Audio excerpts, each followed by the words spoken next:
بسم اللہ الرحمن الرحیم۔ ظفر اقبال اردو اکیڈمی اور سلسلہ ہے فن افسانہ شناسی۔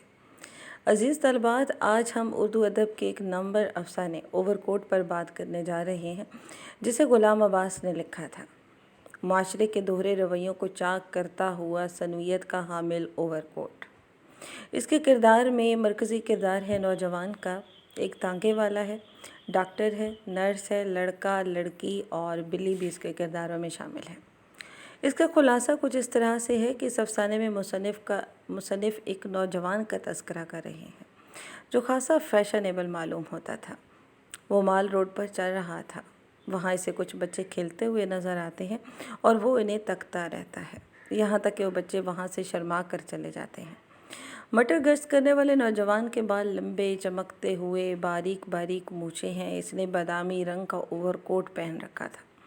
کوٹ کے کاج میں شربتی رنگ کا ادکھلا گلاب بھی ٹکا ہوا تھا۔ سر پر سبز ہیٹ تھی اور گلے میں سلک کا گلوبند تھا۔ وہ یہاں وہاں گھومتا ہوا ایک چھوٹی سی کتابوں کی دکان پر رکا، پھر ایک قالین والے کی دکان پر چلا گیا۔ اس کے بعد وہ ہائی کورٹ کی عمارت کے سامنے سے گزرنے لگا۔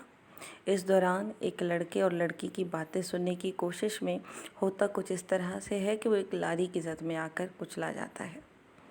یہ لاری اس شخص کو رونتی ہوئی نکل جاتی ہے۔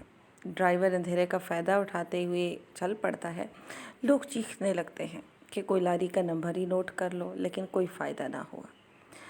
آخرکار اس نوجوان کو ہسپتال پہنچا دیا گیا۔ وہاں اسے دیکھ کر نرس کہنے لگی، یہ تو کسی اچھے گھر کا معلوم ہوتا ہے، لیکن حقیقت کچھ اور تھی۔ جب اس نوجوان کا گلوبند اتارا گیا تو اس نے اندر قمیض تک نہ پہنا ہوا تھا۔ اوور کوٹ اتارا تو اندر پھٹا پرانا سویٹر پہنا ہوا تھا۔ دونوں جوتے اس کے خاصے چمکدار تھے، لیکن دونوں پیروں کے موزے ہم رنگ نہ تھے، انتہائی بسیدہ اور پھٹے پرانے معلوم ہوتے تھے۔ اس سب کے دوران وہ نوجوان مر چکا تھا۔ اس کے اوور کوٹ سے برآمد کی گئی چیزوں کی فہرست بنائی گئی، لیکن اس فہرست میں اس بیت کی چھڑی کا کوئی ذکر نہیں تھا جو دوران حادثہ کہیں گر کر گم ہو چکی تھی۔